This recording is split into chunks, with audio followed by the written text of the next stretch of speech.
Bien, comment puis-je changer? Nous savons tous que nous avons besoin de changer. Nous ne voulons pas juste être heureux de demeurer tels que nous sommes. Loué soit le Seigneur, Joyce, que je peux avoir des faiblesses.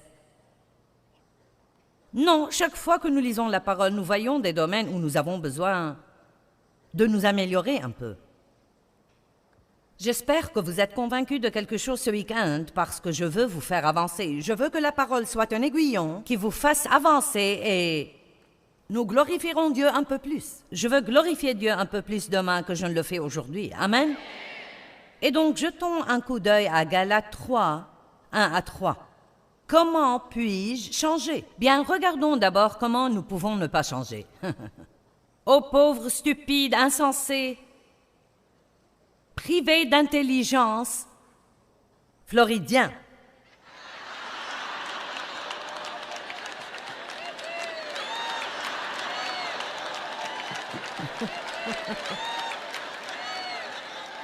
Juste pour que nous puissions le prendre personnellement, ou bien où que vous soyez dans le monde aujourd'hui.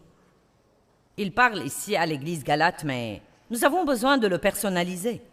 Qui vous a fasciné ou envoûté ou ensorcelé, alors que sous vos yeux a été exposé et graphiquement exposé Jésus-Christ crucifié, le Messie. Laissez-moi vous demander une chose.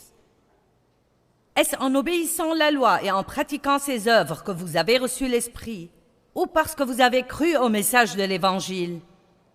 Est-ce en raison de la pratique des rituels de la loi, ou est-ce que ça venait du message de la foi? Hier soir, nous avions 1083 personnes debout pour dire qu'elles voulaient naître de nouveau ou renouer une relation avec Dieu rompue. 1083. Comment est-ce que ça leur est venu? Est-ce grâce à quelque chose qu'ils avaient fait? Non. Ce qu'ils avaient fait, c'est péché. Donc, voilà ce qu'ils ont fait. Je crois. Oui, je t'ai entendu. Jésus est mort pour moi. Il a pardonné mes péchés. Il m'aime. Je peux être en relation avec lui. Oui, je le crois.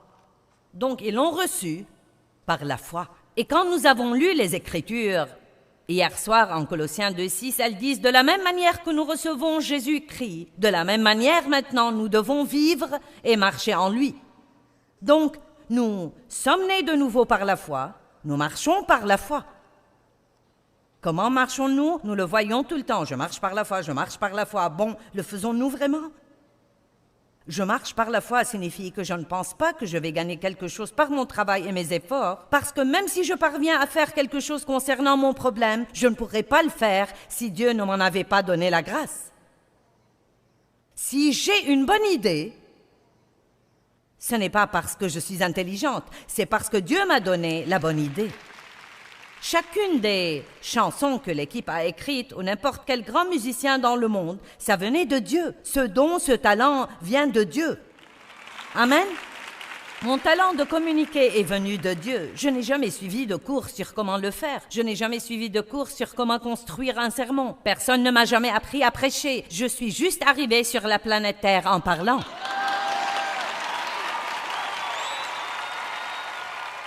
Et je suis une bonne communicante. Je ne parle pas pour parler. Je sais faire comprendre mon idée. C'est un don. Il y a beaucoup d'autres choses que je ne fais pas. Je ne cuisine pas très bien. Je peux vous empêcher de mourir de faim, mais vous savez, je veux dire, ça allait quand mes enfants étaient petits, mais je ne veux pas le faire maintenant. Si Dave me demande de mettre des céréales dans un bol, c'est une corvée.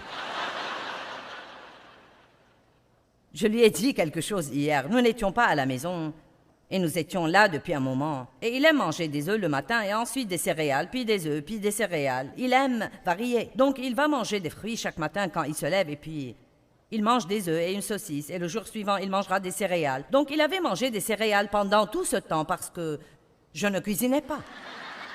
Et donc, j'ai dit, eh bien, tu sais, je peux te faire des œufs un de ces jours.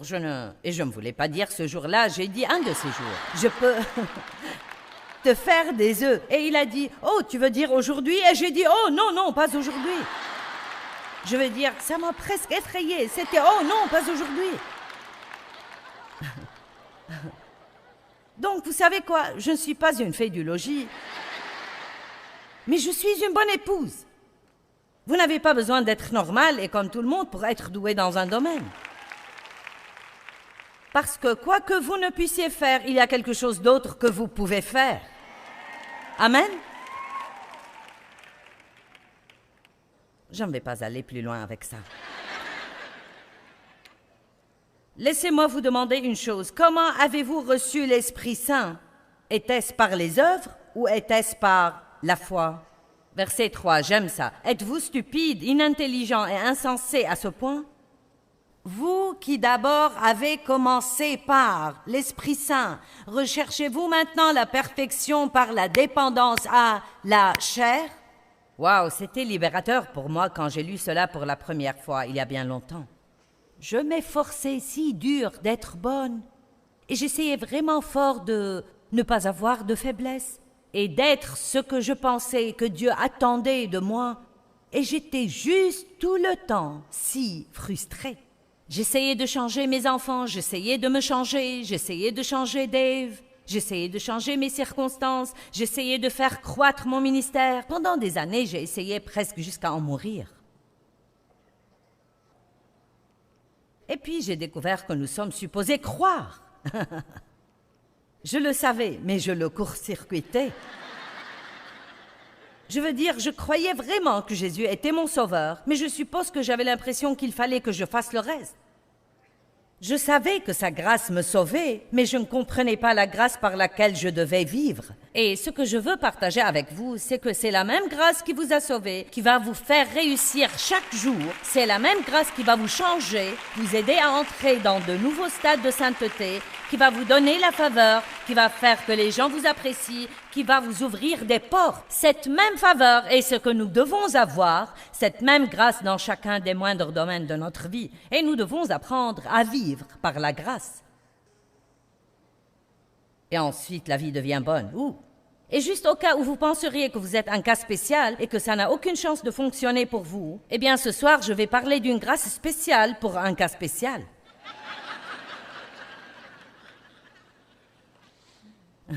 Car c'est là où je veux en venir. Peu importe le genre de désastre où nous sommes, Dieu a plus de grâce que votre désastre. Là où le péché abonde, la grâce surabonde.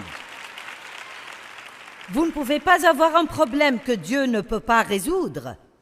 Vous m'entendez aujourd'hui? J'ai dit vous ne pouvez pas, vous ne l'avez pas. C'est impossible d'avoir un problème que Dieu ne peut résoudre. Alléluia! Le psaume 127. Ouvrez au psaume 127.1, il dit « Si l'Éternel ne bâtit la maison, ceux qui la bâtissent travaillent en vain. » Bon, ne passons pas dessus. Ils travaillent. Ils s'y attellent. Ils travaillent. Quand vous travaillez, vous êtes fatigué et épuisé tout le temps. Ils travaillent et leur travail ne sert à rien.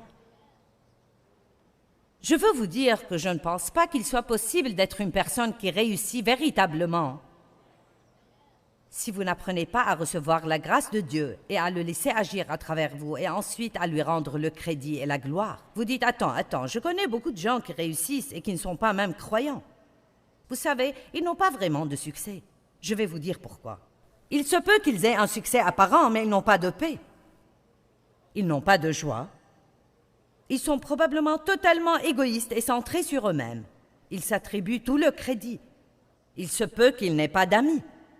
Il leur manque beaucoup de choses. Avoir juste un succès apparent ne signifie nécessairement pas qu'on est une personne qui a réussi. Et j'ai appris il y a longtemps que je n'ai pas un ministère réussi si tout ce que j'ai, c'est une foule et pas de paix, pas de joie à la maison. J'ai découvert que peu importe ce que j'étais capable de vous dire et combien de gens je pouvais amener à m'écouter, si je n'appréciais pas mon lundi, mardi, mercredi, jeudi, vendredi, samedi, alors je n'avais pas de vraie vie. Et je veux être véritablement accompli, et seul Dieu peut nous rendre véritablement accomplis. Nous sommes totalement conçus pour Dieu, et nous sommes complètement incapables de bien fonctionner avec quoi que ce soit d'autre. Nous sommes créés par Dieu, faits pour Dieu, conçus pour sa gloire et pour rien d'autre. Et tant que nous n'apprenons pas ça, nous allons être malheureux. Bien, que puis-je faire? Très bien, je sais que nous voulons tous faire quelque chose. Donc laissez-moi vous donner 4 choses que vous pouvez faire. Numéro 1, croire.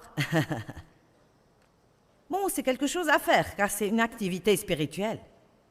Ce n'est pas une activité de la chair.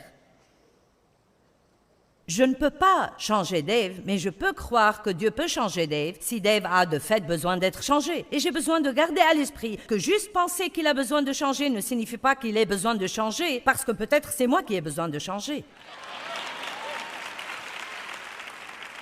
Donc, c'est ce que veut dire venir à Dieu dans l'humilité. Avant de commencer à prier pour que quelqu'un d'autre change, vous feriez mieux de dire « Oh Dieu » au cas où. Je lisais Abdias 1.3 la semaine dernière. « L'orgueil de ton cœur t'a trompé. » Oh là là, nous pouvons juste penser que nous n'avons aucun problème, que tous les autres ont tous les problèmes. Et c'est juste parce que nous ne nous voyons pas nous-mêmes. Nous regardons les autres à travers une loupe, mais nous avons ces verres de lunettes roses avec lesquels nous nous regardons. Amen? L'orgueil de notre cœur peut nous tromper. Donc même si nous prions pour que les autres changent, faisons attention comment nous prions. Donc je vais vous dire ce que je fais. Chaque fois que je prie pour Dave sur n'importe quel sujet, je prie toujours pour moi en même temps. Je vais à Dieu et je nous présente comme un groupe. Amen? Jean 6, 28 et 29. Puis ils dirent, verset 28, « Que nous faut-il faire ?» Vous savez, je pense qu'il y a un petit démon envoyé de l'enfer. Nous en avons tous un. Peut-être un sur chaque épaule. Ce petit personnage bizarre, louche, affreux, gluant et niais, est assis juste par là et il ne fait que crier dans notre oreille toute la journée. « Que vas-tu faire? Que vas-tu faire? Que vas-tu faire? Que vas-tu faire? Que vas-tu faire? » Et nous nous sentons obligés de faire quelque chose. J'ai entendu parler de ton problème, que vas-tu faire? Et nous nous sentons presque idiots si nous disons « je ne sais pas ». Mais nous devons dire « rien de ce que je ferai ne fera une différence. J'attends que Dieu fasse quelque chose. Mais si Dieu me montre quelque chose, je le ferai. Et ce que je fais, je dois le faire par sa grâce. Donc c'est seulement lui qui le fait à travers moi. » C'est juste un cauchemar pour notre chair, car la chair veut s'attribuer la gloire. La chair veut se vanter et avoir des applaudissements. Oh, merveilleuse chair!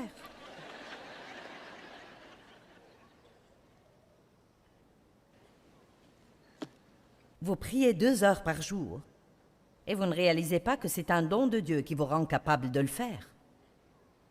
Vous êtes un grand intercesseur. Dieu vous a équipé pour intercéder et puis vous allez déjeuner avec quelqu'un et ils sont de jeunes chrétiens.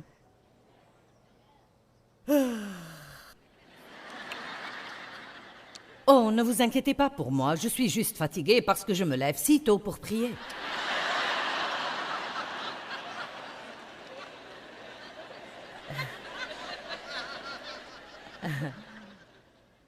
La chair est juste en train de dire « Quelqu'un doit savoir ce que je fais. »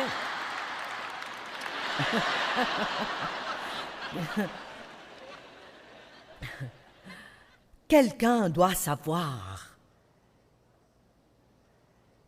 Oh, vous vous levez tôt pour prier? Oui, je me lève tous les matins à 5 heures.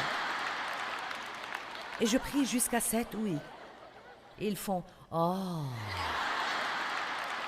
Donc voilà votre chair qui a eu ce qu'elle voulait. Elle se gonfle, vous pouvez le sentir. Donc afin de nous garder de nous gonfler et trop nous exalter à cause de l'importance de notre vie de prière, il nous a été donné en ce jour-là une épine dans la chair. Il vous manque encore une chose. Est-ce qu'il y a quelqu'un ici aujourd'hui? Vous savez, j'aurais pu éviter cette épine dans la chair si j'avais pu éviter l'orgueil d'essayer de tirer gloire pour ce que Dieu faisait. Disons juste que vous baillez juste sincèrement et si quelqu'un dit « Es-tu fatigué ?» dites juste « Oui. »« Oh, t'es-tu levé tôt ce matin ?» « Oui. » S'ils insistent « Pourquoi ?» Dites « Eh bien, je me lève tôt pour prier. » « Oh non, ne me donne pas la gloire. C'est juste que Dieu travaille en moi pour me permettre de le faire. » C'est comme ça que nous pouvons nous épargner d'avoir des problèmes tout le temps. Que nous faut-il faire pour travailler aux œuvres de Dieu?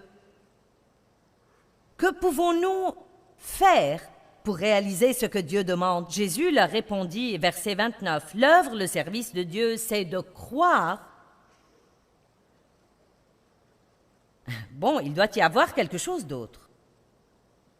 Non, pour sûr, c'est tout ce qui est dit. C'est de croire en celui qui l'a envoyé. C'est que vous restiez fidèles, ayez confiance, dépendiez et ayez foi dans son messager. Vous devez vous appuyer sur Dieu. Bon, comment puis-je savoir si je crois? C'est extrêmement simple. Vous voulez le voir? Hébreux 4, 3.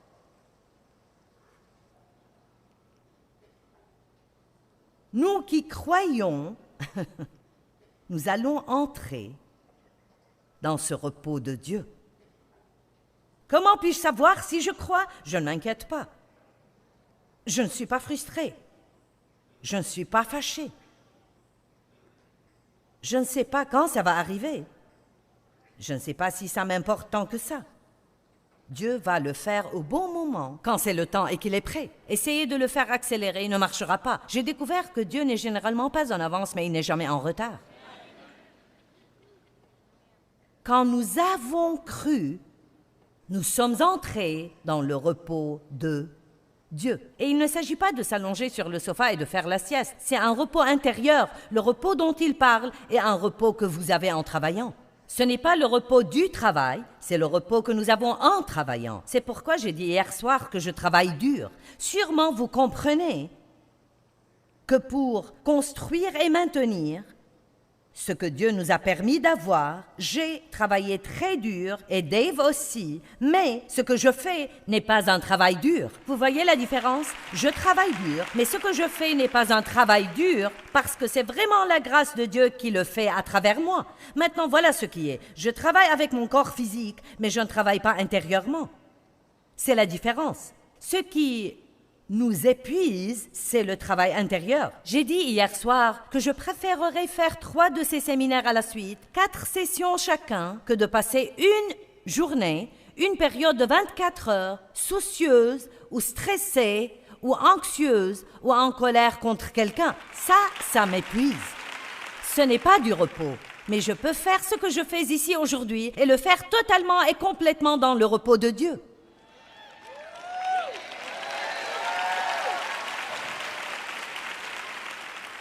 Je n'essaye pas de vous impressionner. J'espère que vous m'aimez bien, mais sinon vous devez prendre ça à Dieu. Donc vous voyez que je ne vis pas sous cette pression? Savez-vous quelle pression c'est quand vous sortez au milieu des gens et vous croyez qu'il faut les impressionner? Personne n'est libre, personne n'est totalement libre jusqu'à ce que vous n'ayez plus besoin d'impressionner quelqu'un.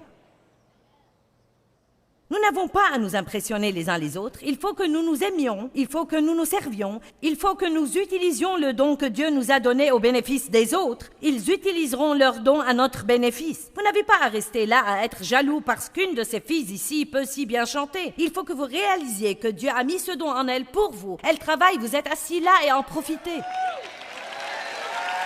Amen.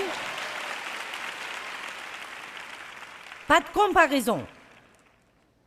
Pas de compétition. Vous n'avez pas à être comme quelqu'un d'autre. Soyez en totalité et en entièreté vous-même. Wow!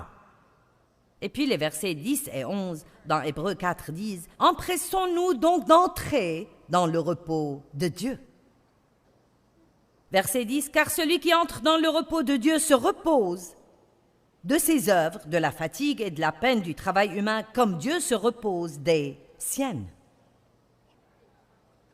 Comment pouvez-vous dire, si vous êtes dans la foi, vous avez le repos de Dieu? Deuxièmement, vous pouvez faire ce que Dieu vous conduit à faire.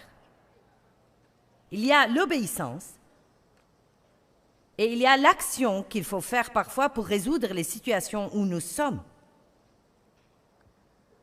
Mais c'est une folie de juste monter votre propre plan et d'essayer de faire quelque chose pour voir si ça marche. Ce que nous pouvons faire, c'est ce que Dieu nous conduit à faire.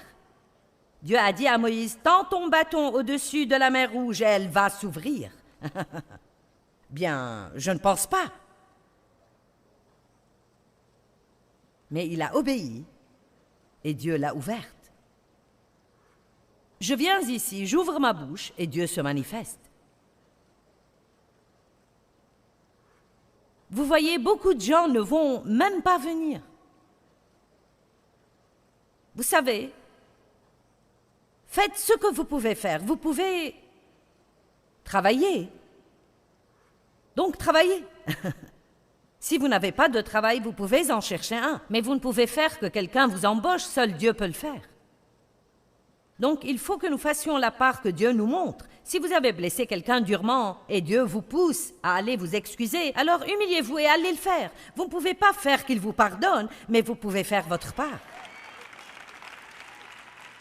Regardez, ce qu'il faut faire, c'est la part que vous pouvez faire. Peut-être avez-vous terriblement blessé quelqu'un, peut-être que vous avez détruit une amitié, et peut-être que vous ne voyez aucun moyen pour vous de la restaurer, et vous regrettez de tout votre cœur d'avoir fait cela, mais c'est trop tard parce que maintenant il n'y a aucun moyen de réparer. Mais Dieu pourrait la réparer.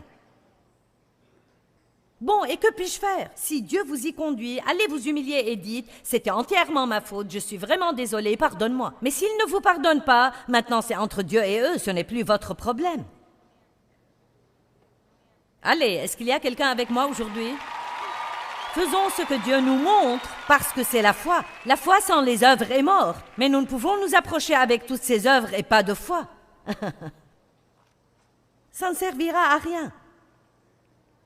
J'aimerais vous montrer Éphésiens 6, mais nous n'avons pas le temps ce matin. Il y est dit, ayant répondu à toutes les exigences de la crise, tenez-vous fermement à votre place. Et ce mot, tenez-vous, est le même mot qui est traduit par demeurer en Jean 15. Ayant fait tout ce qu'exige la crise, faites ce que Dieu vous montre, engagez une action, utilisez votre volonté, soyez énergisés par la grâce de Dieu. Et, vous savez, nous ne rejetons pas les responsabilités. Je veux dire que nous avons des responsabilités. Nous devons faire ce que nous savons que Dieu nous donne à faire, mais nous pouvons aller au-delà, car c'est là que les problèmes surviennent, quand nous commençons à essayer de faire arriver quelque chose que Dieu seul peut faire arriver. Une femme m'a dit l'autre jour, elle a dit « Il y a quelque chose que vous avez dit qui a changé ma vie. » Je l'ai rencontrée dans un magasin. J'ai dit « J'attends de savoir ce qu'est cette grande chose. » Et elle a dit « Vous avez simplement dit « Laissez Dieu être Dieu. » Et vous voyez, tout est possible avec Dieu, mais nous avons besoin de libérer le passage et de le laisser être Dieu. Nous devons essayer d'arrêter de diriger l'univers et laisser Dieu être Dieu dans nos vies. Vous savez, la grâce de Dieu qui nous a sauvés est exactement la même grâce qui va nous changer et nous aider à grandir dans de nouveaux stades de dévotion. Nous devrions tous désirer cela. Nous ne pouvons changer, sauf par la grâce de Dieu. Apprenez comment recevoir la grâce de Dieu dans votre vie. Apprenez comment dépendre d'elle en toutes choses.